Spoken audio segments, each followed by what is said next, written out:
Pag kumakain ka at gusto mong i-describe kung ano ang lasa ng kinakain mo, paano ba ito sabihin in Spanish? Hola kabayan, I'm Alex and I'm here to help you learn Spanish. I moved to Spain 10 years ago at wala akong masyadong alam na Espanyol noon.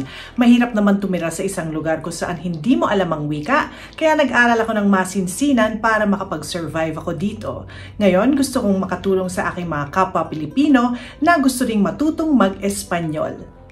Tayong mga Pilipino mahilig kumain. That's one thing we have in common with the Spanish, they also love to eat. Kaya ngayon ang pag-uusapan natin ay paano ba mag-describe ng kinakain natin. Magsimula tayo sa mga salitang ginagamit pag masarap ang ating kinakain. Madali yung isang salita dito, ang salitang delicioso kasi parang delicious ito sa Ingles. Delicioso. Ang isa pang salita na pwede mong gamitin pang describe ng pagkain pag ito ay masarap ay rico, which also means delicious. Other options are sabroso, exquisito, or bueno. Kung talagang masarap yung pagkain, pwede mong sabihin buenísimo. All these words mean tasty or delicious. Delicioso, rico, sabroso, exquisito, bueno. So, pag gusto mong sabihin na masarap yung kinakain mo, ang sasabihin mo ay está rico. Ang ibig sabihin nito, it's delicious. Está sabroso, está bueno, está exquisito.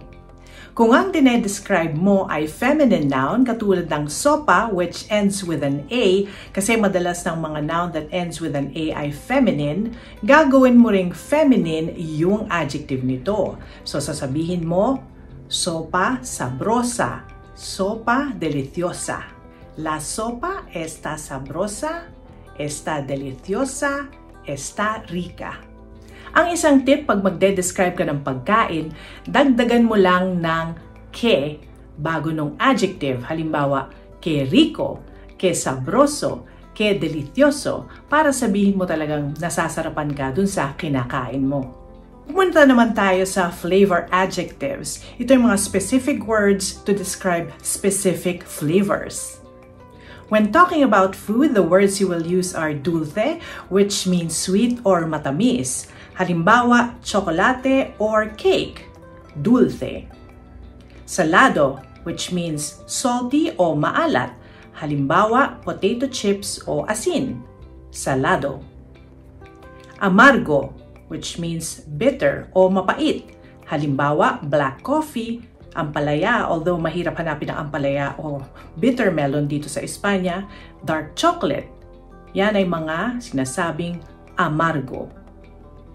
Acido or agrio, sour o maasim, lemon or vinegar, di ba? Yan yung mga example niyan. Acido or agrio. Picante, spicy o maanghang. Halimbawa, chili o hot sauce.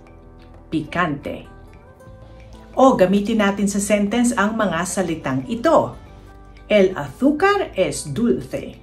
Sugar is sweet. Estas patatas fritas están saladas. These French fries are salty. Tandaan na dapat magtutugma ang adjective to the noun's gender and number. Dulce stays the same whether masculine or feminine, pero mga salita katulad ng salado becomes salada pag feminine ang noun. Halimbawa, sopa salada. Tapos, kung plural yung noun, dapat plural din yung adjective. So, dadagdagan natin to ng letter S. So, halimbawa, patatas saladas. Patatas saladas, salty potatoes.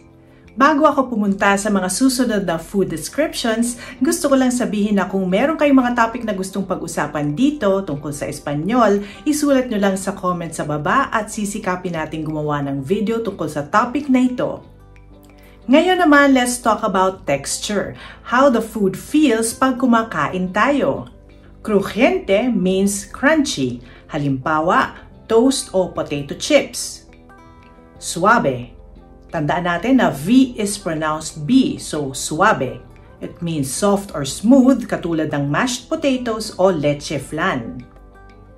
Cremoso o cremosa means creamy, katulad ng yogurt o mga sauce. Seco o seca means dry, halimbawa karne or stale bread. Jugoso or jugosa means juicy, halimbawa ng steak or mga prutas. O gamitin natin sa example ang mga salitang ito. Este flan está muy suave y cremoso. This flan is very soft and creamy. O i-review na natin ang mga pinag-aralan natin. Say the following words and phrases in Spanish. Delicious. Delicioso. Rico. Sabroso. Exquisito. Bueno. Sweet. Dulce. Sugar is sweet. El azúcar es dulce. Salty. Salado. Salada. The soup is salty. La sopa está salada. Bitter. Amargo. Amarga. The coffee is bitter. El café está amargo. Sour. Ácido. Agrio. This pineapple is sour. Esta piña está ácida. Spicy. Picante. The tacos are spicy. Los tacos están picantes. Crunchy. Crujiente. The toast is crunchy. La tosta está crujiente. Soft or smooth. Suave. Creamy. Cremoso.